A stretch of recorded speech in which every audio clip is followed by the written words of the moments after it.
کاشکې یې پلار مې ژوندی وای. څه شی وای؟ ژوندی. پلار دې ژوندی وای؟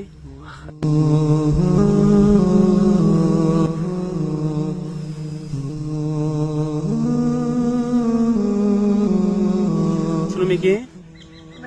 ابراهیم نومېږي. او د کوم ځای یې؟ د سیدکرم. د پکتیا سیدکرم.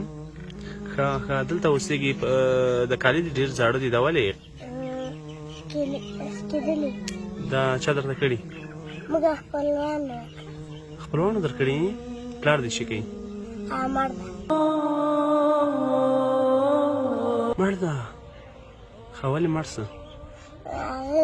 هلته هغه رشکۍ چلوله، مستې هلته بند شول. بند شول؟ په بازار کې مړ سه؟ نور ورونه دې سته؟ نه. ته مشر یې؟ کور کې مچي شته اوس که نه؟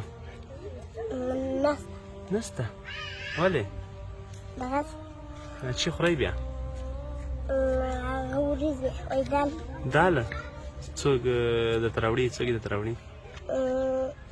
دا خلک یې رالېږي. خلک یې ته رالېږي؟ اوس د خلکو نه څه غواړې؟ دال او وریځې.